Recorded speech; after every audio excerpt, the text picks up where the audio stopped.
Vadodara election ward number 5 માં વડોદરા મહાનગર BJP અધ્યક્ષ ડોક્ટર જયપ્રકાશ સોની, વોર્ડ પ્રમુખ મનોજ શાહનું સન્માન સમારોહ યોજાયો। Report by Nikhil ગાયકે, Vadodara.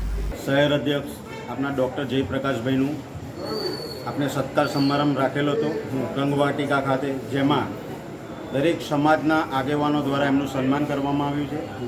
જેમાં આપણે 8 કલાકે નરેન્દ્ર મોદી સાહેબના પણ લાઈવ સાંભળ્યા છે, સાથે એમનું શૈક્ષણિક તુલા દ્વારા આપણે એમનું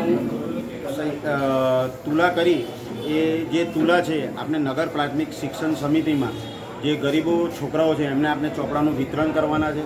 જેમાં મારા વોર્ડમાં મારા પૂર્વ પ્રમુખો, મારી સાથી ટીમ, મારા કાઉન્સિલરો, મારા બૂથ પ્રમુખો, મારા સક્રિય સભ્યો ખૂબ મને મોટો સાથ આપી મારા હાથ મજબૂત કર્યા છે, એ બદલ હું એમનો આભાર માનું છું। અને આવનારા સમયમાં આનાથી પણ સારા કાર્યક્રમો કરી વોર્ડ નંબર 5ને અમે વડોદરામાં પ્રથમ હરોળમાં લઈએ એવી આશા સાથે હું મારી વાણીને વિરામ આપું। ભારત માતાજી કી। આપનું નામ પૂછો। મારું નામ મનોજ શાહ છે, વોર્ડ 5માં પ્રમુખ છું।